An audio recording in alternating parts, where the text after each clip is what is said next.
Hello friend, welcome back to my kitchen. My name is Becky if you're new, and today we are going to tackle two big projects. First, we are going to be canning diced tomatoes. We are going to be making some hot sauce, and then we have a bunch of little projects we need to tackle, like bringing down the marinara sauce that we made last week that's been sitting on my counter since last week. I already got dinner going today in the crock pot or slow cooker, so all we need to do is focus on checking things off the list, and dinner is already cooking for us. So the first thing, I'm gonna get some boiling water on the stove. So I'm gonna let this fill up while I collect a bunch of tomatoes. We need to wash these tomatoes and get them ready to take the skins off so that we can can them as diced tomatoes. So not all of these tomatoes we're gonna can as diced tomatoes because some of them are not even ripe yet. So I'm gonna just pull the ripest ones, and I'm gonna have to do this in batches. And I have not washed these tomatoes yet, so we need to wash them first. So let's start with this amount of tomatoes. Canning diced tomatoes is really, really easy. It just takes a little bit of time and prep work because you do want to peel them. So I'm gonna put this on my hottest burner here, get the lid on it so it boils faster. I'm also gonna get a pot out because we're gonna make some hot sauce, and I want the hot sauce cooking while we do other things today. I think before I do anything else, I should get an apron on because we're gonna be working with tomatoes and peppers. And I know that I'll feel better if I have an apron on. So you know what I think I'm gonna do actually before I start washing those tomatoes is I am going to wash my peppers and get those going because it's gonna take a while for that water to come up to a boil. And I think I can get the peppers prepped in that amount of time because this isn't gonna take very long. So I do need to wash these peppers still, but what I'm gonna do is put some gloves on and we're just gonna prep them first. Now I am just gonna make up this hot sauce recipe and I'll kind of tell you what I'm doing, but I've got all these beautiful peppers and I'm just going to make a very hot sauce, hopefully. It'll be really easy and delicious. And then I'll walk you through step by step how to can diced tomatoes, which is very easy. Some of these peppers I'm not going to turn into hot sauce because I'm gonna use them, they're not hot peppers. I'm gonna use them for a dinner a little bit later in the week. These green peppers are serranos and they are nice and hot. This is the first time I think I'm growing serranos, and they are quite a bit hotter than jalapenos. I haven't made a really hot sauce. I've made pretty medium style hot sauces, but I'm hoping that this year I can get a really hot one. And then these beautiful purple ones are, I'll put the name of it right here because I can never pronounce that properly. And we're gonna mix those two together. And all I'm doing here is cutting the stems off.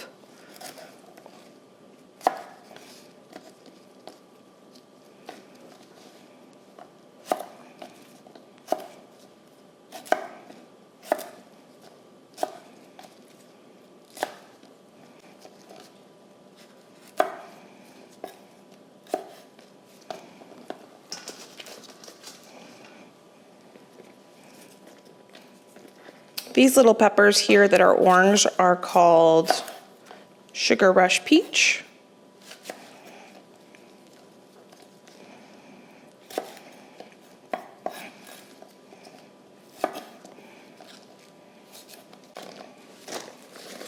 So I'm gonna wash these in batches. Now I have made the mistake before of cutting hot peppers without wearing gloves. You only make that mistake once. And I touched my eye. I washed my hands, but it's very hard to get that capsaicin, I think is what it's called, off your hands. And then I touched my eyes and it was extremely painful. So now whenever I cut hot peppers, even jalapenos, I usually will wear gloves. And I can already tell that these serranos are hotter than jalapenos. So I'm gonna get these peppers into my pot here. Get these on the stove. I have some peppers that I have been slowly collecting here that I've just washed, cut the tops off. I'm gonna add these to my pot. I'm gonna save these bags because I know I'm gonna have more peppers coming out of the garden. I just wanted to get a batch of hot sauce going. Now I'm not gonna can this, so I can make this recipe up versus the canning recipes we're gonna be doing, or recipe we're gonna be doing today. I will follow very strict written instructions. This is just distilled vinegar. I'm gonna put enough vinegar to cover these peppers. Now I'm gonna add 2 pucks of garlic, some salt, a little bit of sugar to balance the heat. I'm just putting 2 tablespoons in there. And that is kind of my go-to hot sauce recipe. Whatever kind of hot peppers I have, salt, a little bit of sugar, garlic, you could leave the sugar out. We're gonna simmer this for probably 30 minutes or so. Now, if you have asthma or you have someone in your family that has respiratory issues, because we are boiling vinegar and hot peppers, it's probably a wise idea to have all your windows open, have the vent fan on, or maybe do it on a day when your loved ones who might have respiratory issues are not in the house, because this does get pretty potent. So I'm gonna go ahead and get the lid on this, and we're gonna let this simmer away. So one project basically done, and our water is not even yet boiling. So I'm glad that I decided to get this going. So let's go ahead and wash our tomatoes. So to can diced tomatoes, it's really easy. I'm gonna show you the recipe in my canning cookbook, and it's not even a quarter of a page because it's so simple. It does take some time though to do it, because we are going to peel all of these tomatoes. Now it's not hard to peel tomatoes, it just takes a little bit of time. So now I've got this bowl. I'm gonna put these peppers, and I got a couple tomatillos in here. I'm gonna pop these back in the fridge. We're gonna use those in a slow cooker recipe a little bit later this week. I'm gonna get my stems into my compost bowl. So now for these tomatoes, all I'm gonna do is cut the tops off, and this will help us slip these tomato skins right off these Roma tomatoes. I canned diced tomatoes for the first time last year, and I went through them really quickly. So I'm gonna try to get a few more on the pantry shelf than I did last year. The 2 main tomato products that I'm doing this year are diced tomatoes and that marinara sauce that we just made. The recipe for both that we're gonna be following are in the same cookbook. And I used a jar this weekend of this marinara sauce, and I used it as pizza sauce. I made focaccia pizza, and I used that for the sauce, and it was fantastic. So I think I'm gonna be making a few more batches of that roasted tomato sauce, because I want to not only use it as marinara sauce, but I want to use it as pizza sauce as well.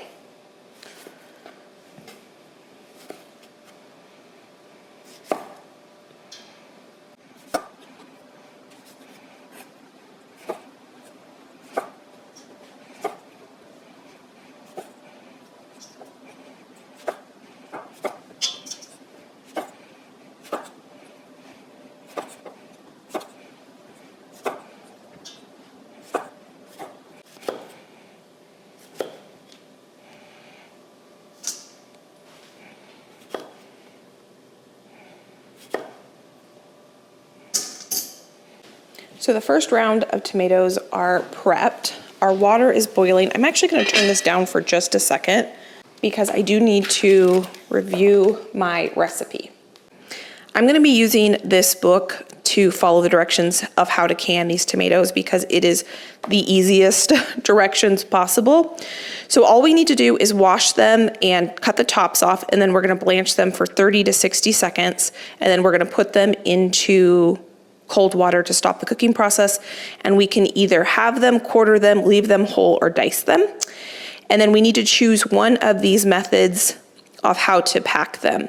And I reread through these yesterday, and I am going to follow the raw pack method with boiling water because this only has to process for 40 minutes versus if you pack them in their own juice, they have to process for an hour. And if you hot pack them, you have to cook them first, which I don't want to do. I want easy, easy, easy.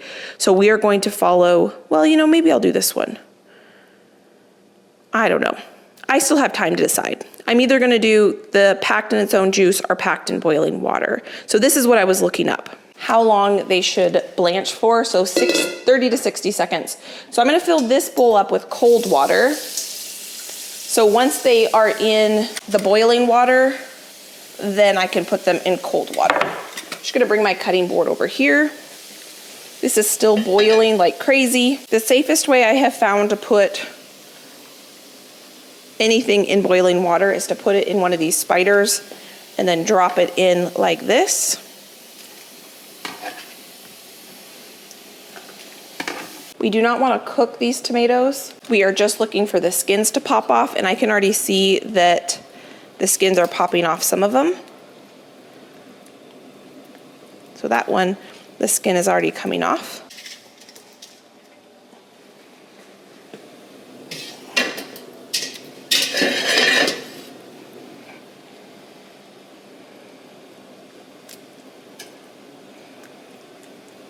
Another way you can do this is to freeze your tomatoes, but I thought that if I froze them first, then the skin would get a little bit too mushy for diced tomatoes.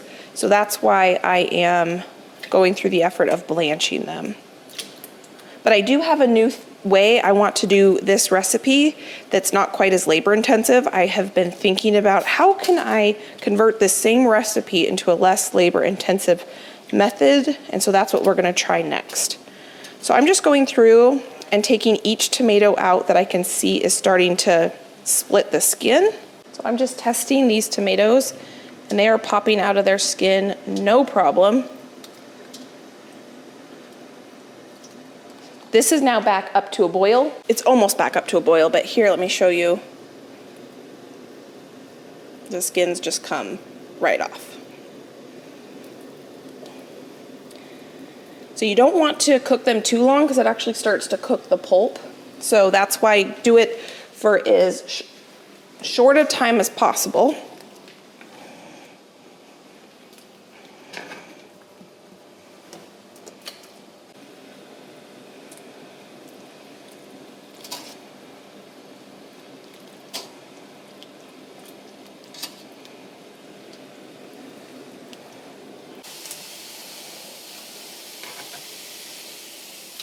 I think I'm going to go ahead and just work on these before I start washing and blanching more. What I did this morning is I washed a bunch of jars. And I don't know how many jars we're going to go through, but I washed a bunch of them. I like regular mouth jars better, but I washed more wide mouth, so we'll just use both for today's project.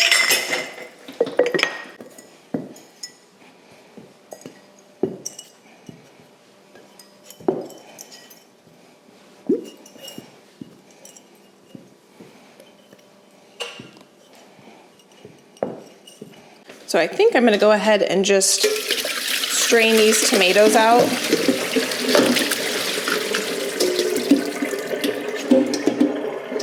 And this is the part where you get to choose your own adventure. It's the same step at this point for canning diced tomatoes, whole tomatoes, halved tomatoes. And I never buy whole tomatoes, so I am going to dice them because I do buy diced tomatoes. And so the skins are going to be saved, and I'm going to freeze dry those and turn them into powder. That was one of the best things I made last year, and I only did a little bit of it. You all told me I needed to do that, and so I tried it, and I used it like a concentrated tomato flavor, because that's exactly what it is, and I used it to make pink sauces. So if I was making an Alfredo sauce or something, and I wanted a little bit of richness that the tomatoes can give, but I didn't want to add tomato sauce, because I didn't want to thin it out, I put a tablespoon of tomato powder in it, and it was incredible. So I'm just gonna peel all these tomatoes at once. You can do this by putting an X at the bottom. I just cut the tops off so that the core is already out and I don't have to worry about that. And I can tell a couple of these I overcooked just a little bit, so I'm gonna be a little bit more cognizant of that in the next round, is to not overcook any of these. Now I am going to start putting some of these into my jars, and all I'm gonna do is cut them. And I do think I'm gonna do them in the hot water just so that they don't have to cook as long.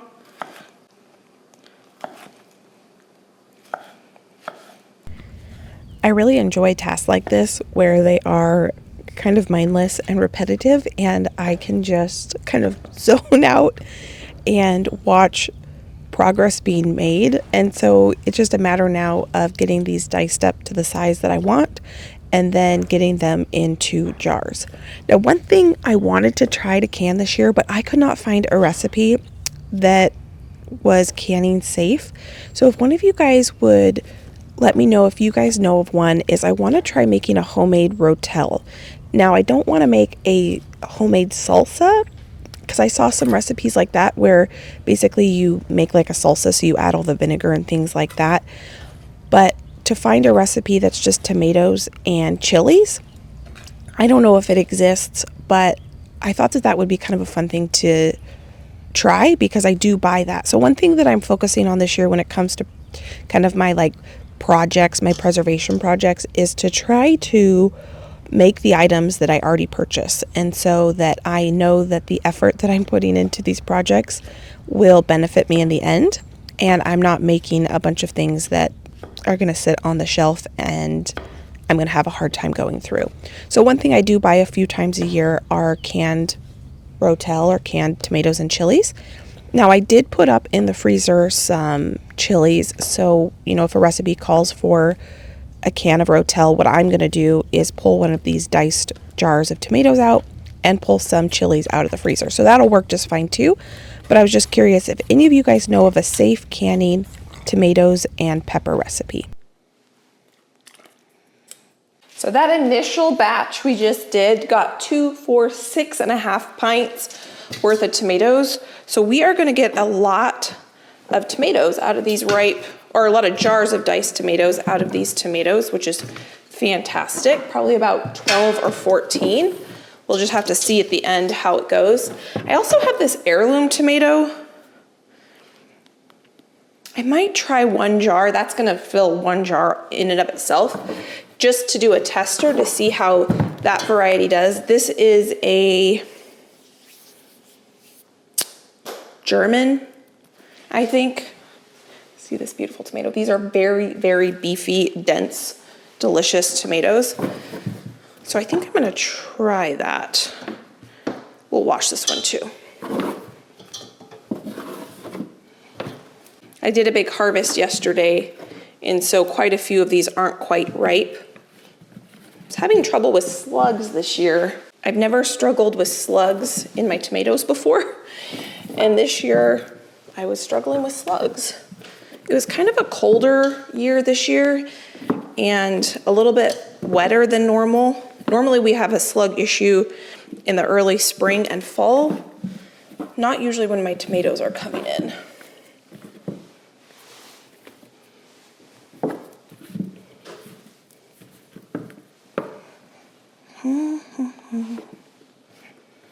Okay, I think the rest of these need to ripen up, and we'll do another fun project with those.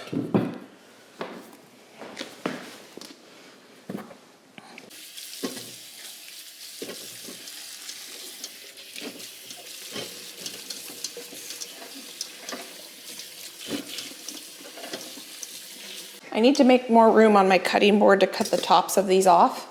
So I'm gonna grab a freeze dryer tray, and I'm just gonna get my skins on here. The rest of the skins that I take off, I can just put directly onto this tray. And then I'm gonna go just rinse this cutting board off because it is kind of a sticky mess. Last year I did my diced tomatoes in the boiling water, so that was the method I did. This year I think I'm just gonna do it in its own juices. So I've been packing them kind of tightly in here, and that way we can do a different variation of canning them. And then I can know for next year, my 3rd year canning diced tomatoes, if I decide to can diced tomatoes, if I want to do it in the boiling water method or its own juices method. We still need to add a couple more things to each jar before they're ready to go into the canner, but I'm gonna get all the jars filled and we will process them all at the same time. And I am doing pints because if I was to buy canned tomatoes, diced tomatoes at the store, that's about the size I would buy. I wouldn't ever use a quart's worth, I don't think. And if I ever do need a quart's worth of diced tomatoes, I'll just open 2 jars. My peppers are very, very soft, so I'm going to just turn this off. It's probably been about 20 minutes or so. These have been cooking. So I'm gonna go ahead and just turn this off. You know, let's see. Yeah, well, maybe I'll let them boil for another 10 minutes or so. Yeah, I'm gonna let them boil for another 10 minutes or so. Some of them still have a little bit of firmness to them.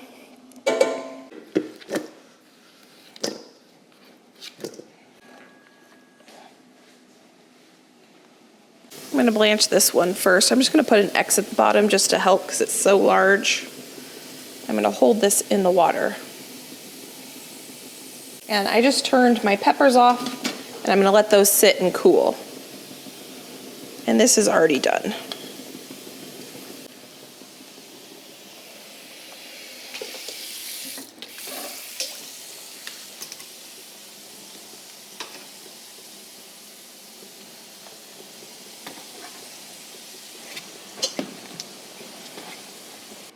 That was either an old German tomato variety or a pineapple tomato variety. They look almost identical, and so I'm not sure which one that is.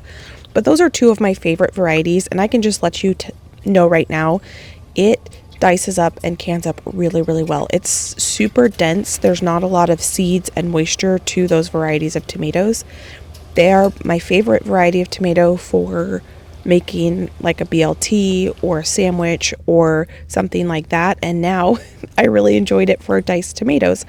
It was, you'll see, we end up getting 2 jars from that one tomato. And so it was a lot less labor intensive to fill 2 jars worth of tomatoes with using that one tomato versus filling it with these Roma tomatoes. I don't know if I'll ever do that in the future, but it was kind of a fun experiment. So this is the last of the skins. So I'm gonna get these on here. I'm just gonna throw this tray in the freezer, and when I have a full load, I'll run the freeze dryer. All the tomatoes are officially blanched and the skins are removed. I grabbed a couple more jars because I think we're gonna need them. So this will definitely be enough, I think, of diced tomatoes for me for a year. So I'm just gonna get these over here and start dicing them. I have the stove off, no ovens are running, so it feels great in here. It is starting to feel like fall around here. Like I mentioned earlier, it's been such a mild summer. I'm having a hard time accepting fall. Normally, fall is my favorite. It still is my favorite season, but normally I welcome it with open arms. And this year, I'm a little reluctant. But once I get all my tomatoes processed, and the peppers processed, then I really feel like I can cozy on up to fall. But I don't know, it's just been not very hot. Normally I am kind of sick of the heat, but we've had such a mild summer, I don't feel that way.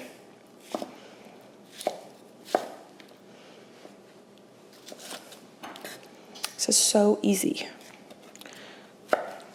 I do decide to can these tomatoes in their own juices, so we don't need to boil any water or anything like that to fill these jars with boiling water. All we need to do is fill the jars with the tomatoes and push them down firm enough to where the tomatoes start to release some of their own juices and actually cover the tomatoes with their own juices. So pretty easy.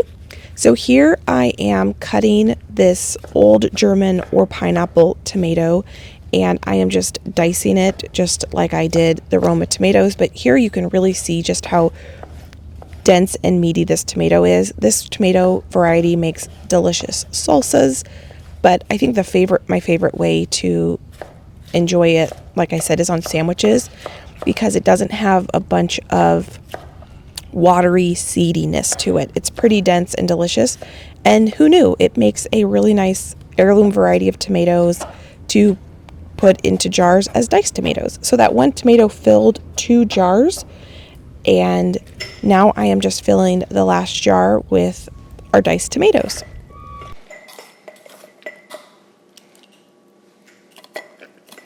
That almost exactly filled those jars. Once we debubble and add the lemon juice and adjust the headspace, it might not be enough. I might just put some in the refrigerator, but that's okay. So what I'm gonna add now is I need to get a little bit more out, and I need to check my recipe here.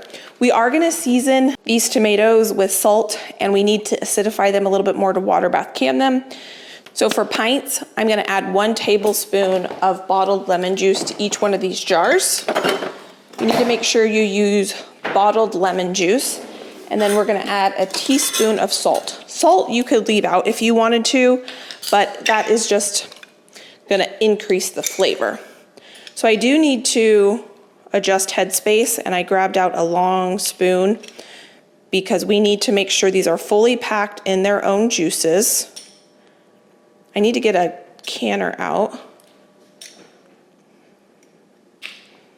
I think my heirloom tomato is probably gonna hold up the best out of any of the things that I have out here. These are Roma tomatoes and San Marzanos, which is kind of cool. Okay, now I'm gonna season it. Let me get more salt. I'm just gonna grab my big container.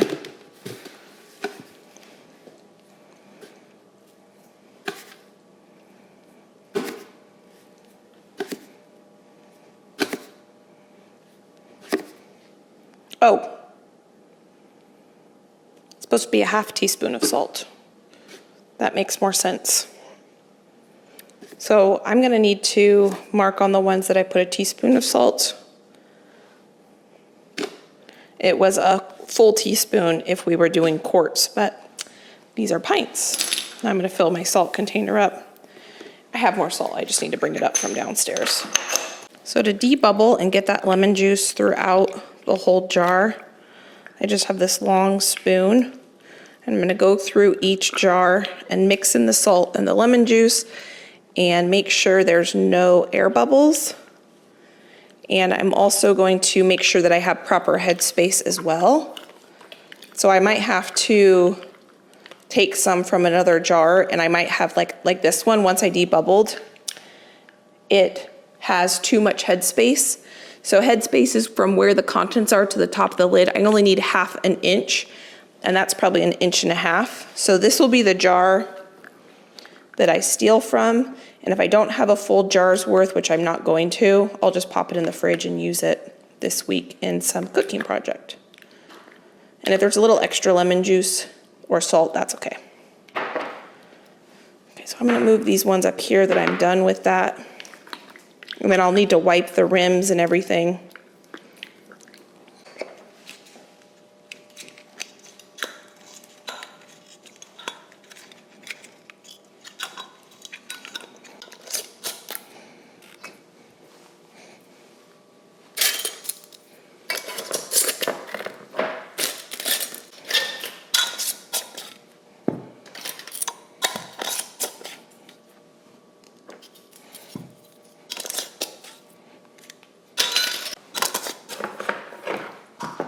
We got 16 pints of diced tomatoes, which is probably plenty for me, so I'm excited about that.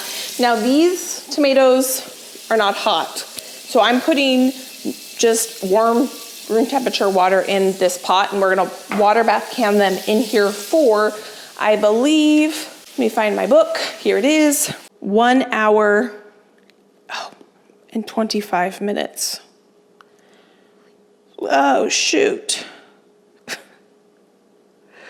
Okay. I thought it was just an hour. I thought it was just 20 minutes more than if we had packed them in hot water. If we had packed them in hot water, we would have only had to pressure can them for 40 minutes for pints. So I have to pressure can them for almost an hour and a half, but it is what it is. They're already jarred up. I probably will do hot water pack method next time, so I don't have to, I miss the and 25 minutes part. So that's why I always double check whenever I'm canning. I reread the recipe multiple times just to make sure that I am doing it correctly. So, okay, that's fine. I'm gonna grab one more pot out because I don't think 16 jars is gonna fit in here. And because they're gonna be processing for so long, I want them to be processing on the stove for about the same amount of time. I don't wanna run 2 batches. So let me grab one more pot. I'm gonna use my 30 quart, just regular stock pot to water bath can these and my pressure canner. I'm not gonna pressure can these, but I am just gonna use this as a big pot. So while these are going, we've got other things we can get done. Like we need to finish our hot sauce. This is now cooled down quite a bit. I can actually touch the bottom of the pot. So we will process this in just a second.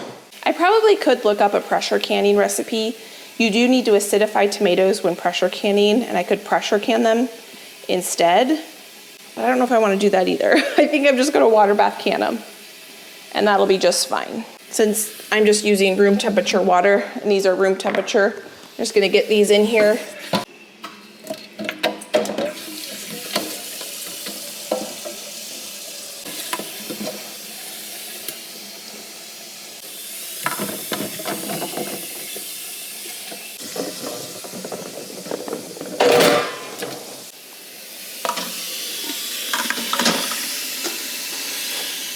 While this pot's been filling, I've been just kind of tidying up the island. This surprisingly didn't make a huge mess in my kitchen, which normally when I do big projects, my kitchen ends up being a disaster. But I was kind of able to stay on top of it this time. Okay, so I have both of these on high. The water going in here, again, was about the same temperature as the jars. This is going to take some time for these to come up to a boil. So let's finish off our hot sauce. So to finish off this hot sauce, I just grabbed my high-powered blender. This is something that I like using a high-powered blender for because I do strain my hot sauce, and so I want it to be as finely ground as possible. Whew! That is some strong smelling hot sauce, which is fantastic. Get that garlic in there. This is not going to make a tremendous amount. Does it smell spicy in here?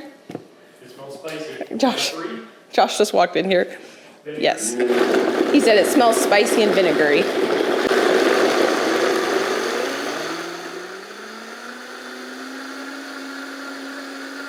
It is best if you're going to blend something in the blender to make sure it cools off. This is a nice thick hot sauce.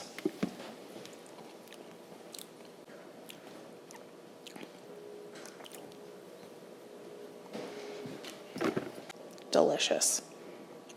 You know, look how smooth this is. I don't want to put my spoon back in there because that was my taster spoon, but it is thick.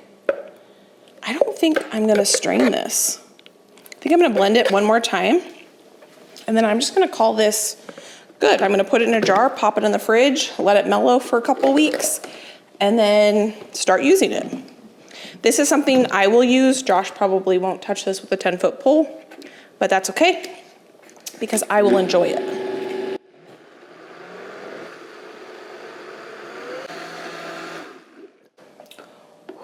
This is some good stuff. So I'm gonna get this in here. This is probably the hottest hot sauce I have made, which is great. Because there's so much vinegar in this, it'll last a very long time in the fridge. I'm just putting it in these little jars so that I will put one in my inside fridge. I'll actually probably put all of these in the outside fridge. Let them mellow a little bit. And then when I start enjoying them, I'll just put one in the inside fridge at a time. I like to put them in little jars just so that they don't take up as much space in my refrigerator.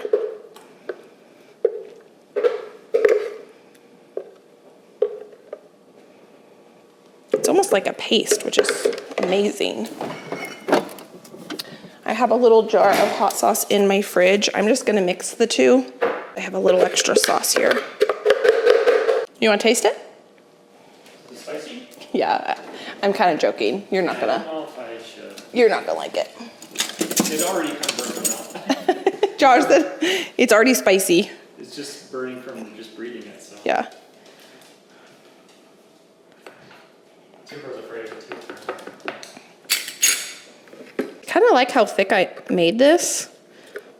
I think I normally add more vinegar and it's more runny, but I like how this kind of turned into a paste. So this one I'm just gonna shake up. It's not the most pleasant color because it's red and green together, but this is what I'll eat for now. And we got 3 little jars. I really like these leak-proof ball lids. I can link them down below for you if you're interested in them. I like them whenever I am putting something in the fridge in a jar. This is just a leftover, I don't know if it was a peanut butter container. You can use these as well. I save those. But anytime I have jars that are filled with things that are highly acidic, I don't like to use these bands and a lid. I like to use these rubber ones. So really excited about this. Now that we have our 2 projects done and our tomatoes are processing, it's time to go ahead and tackle the kitchen. So there's more to canning usually than just filling jars. The reality is that sometimes it makes a mess. So what I'm going to do now, because I have about 2 hours while the tomatoes are processing, because it's going to take a while for them to come up to a boil, and then they have to process for an hour and 25 minutes, and then they have to cool a little bit before I can take them out. And we are doing a slow cooker dinner tonight, so I don't even have to worry about dinner. That's already cooking away. I can focus on getting the kitchen put back together. So when we started today, I had run my dishwasher in the morning because I wanted those jars nice and clean. So I went ahead and emptied the dishwasher and I got it loaded. Now I got some hand washing done, the things that don't fit in the dishwasher. And I'm going to go ahead and take a minute to clean my sink out and to clean my island so that after we have dinner, or when we sit down for dinner, the kitchen is clean and I don't have to think about it. That is one nice thing, I guess, when there's a long processing time, especially when I have dinner already taken care of, I can focus on some of these other tasks. And another task, and this is just a reality of canning, is that once the jars come out of the canner, they do need to be cleaned. So what can happen is the contents of the jars can actually leak out of the jar. It's called siphoning. And so they can get a little dirty, especially around where the ring is, because food can sit on those right around where the ring is. So best practice is to always remove the rings. The rings are not what are keeping the lids on. You only need the rings during the actual canning process. The suction that happens when you take the jar out of the canner and the lid suctions down onto the jar, that is what's holding that lid on, not the ring. And if you keep the ring on, a couple things can happen is you can get a false seal and you might not see that there's food that's sitting under there that really needs to be washed off. So what I always do, and this sometimes happens a couple days after the canning process, or in this case, probably about a week after I filled these jars, I'm tackling them, is I remove all the rings. I wash my rings through my dishwasher after I use them. And then I take warm soapy water on a rag and I actually run that rag around the ring and the whole jar, and I make sure the jar is nice and clean. I don't want to set anything on my pantry shelf that has food on the outside of the jar because that's not super pleasant. So I always take the time to do this. And so usually what I do is I scrub all of them with warm soapy water, and then I go back and I rinse them all off and I check each individual jar. You want to be able to hold the jar by the lid without the ring on, and that way you know you have a good seal. If your seal is going to break, you want to have nothing inhibiting that from happening, because if the seal breaks on a jar, you want to know so that you can go ahead and just toss the contents of that jar.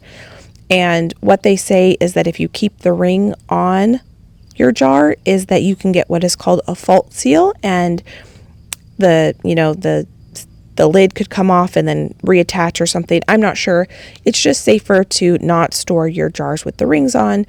And so once I get them all washed, I will then go ahead and rinse them off. And I do just, kind of eyeball check, make sure that there's nothing on there.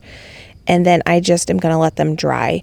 And then I can put on the top what the contents are. So in this case, this is roasted marinara sauce, and I'll put the year. And this stuff is incredible. I am so grateful we were able to get this many jars. And I love that it is just as delicious as a marinara sauce as it is a pizza sauce. So last year I did a frozen pizza sauce and it was so delicious, but it was kind of inconvenient in that I had to remember to thaw it in order to use it. So this year I wanted to try to see if this recipe would be a dual purpose, if it would work well as a pasta sauce and as a pizza sauce, and it is delicious. It is perfect. I am super happy using it at both ways, and I love that it is pantry stable and it is thawed when I need to use it. I can just open the jar and we are ready to go. We actually didn't eat as much homemade pizza as we normally do because of having to remember to thaw the frozen pizza sauce. So I'm just going to dry these off and they're all done. My water has not even come up to a boil yet, and in that amount of time we were able to get a lot done. The kitchen is put back together. Dinner only has a couple more steps left to it. And what I figured what I would do right now, I'm gonna let those dry before I write on the top. I've definitely tried to write on the top while the lids are still a little wet and they get smudgy. So I'll write on these probably tomorrow and bring those down. But I've got a list of groceries I need to get from my basement. I have a list of recipes we're gonna be making this week, and a bunch of them entail crock pot. We're doing a crock pot series, so I need to get some meat out to thaw. These are the Roma tomatoes I have left. I probably have about 20 or 30, maybe 50 Roma tomatoes still out on the Roma tomato plants, but yesterday I picked most of these, and I'm gonna let these ripen and we'll deal with these in a different day. I have tons of slicing tomatoes out there. It's raining right now, so today is kind of a inside day. So let's go grocery shopping for the items that I need for the rest of this week's projects. We are going to do a slow cooker macaroni and cheese, and then I need this pasta for something else. I can't remember what for. We'll get those in there. I also need some chicken broth, and I'm probably no, I shouldn't say that. I was going to say I'm going to make more chicken broth soon, but I don't know when I'm going to make it. So I need chicken broth, some salsa verde, some pumpkin, a couple onions. Out of the freezer, I grabbed some chicken and a rump roast and some Italian sausage. I just put those in my sink and then I'll put them in a container and let them thaw in the refrigerator overnight and over the next couple days, because some of them we're not going to use for a couple days. And the rest of these items I'm just going to keep in this basket. I'm going to put them in the pantry and we will come back to them a little bit later. It sounds like one of our pots is boiling, so I'm gonna go ahead and set the timer for this one. And is this one boiling yet? Yes, so I'm gonna set the timer for this one, and they are gonna have separate timers. And I think dinner is ready for the next step. We are having creamy chicken stroganoff in the slow cooker, and I cannot wait. So I'm gonna finish that off. These just need to now cook for the remaining time. I'll put them out, and then the next couple days we will put them downstairs. Sometimes jars do end up staying on my counter for a while, but that's okay. That's just how it goes. The lids are still a little bit wet. When they're completely dry, I will mark marinara sauce, the year, and I will do the same thing with these, and we'll see what they look like when they come out. I will certainly show you what these look like coming out of the canner, and then you will see what they look like on the pantry shelf. So friend, thank you so much for being here. If you want to watch more of my videos, I'll pop some here. You can go enjoy between now and my next upload. I am excited about this week's crockpot meals. If you're new, please consider subscribing so you don't miss out. And if you are returning, thank you for being here. Thank you for being you. And I can't wait to see you next time. Bye, friend.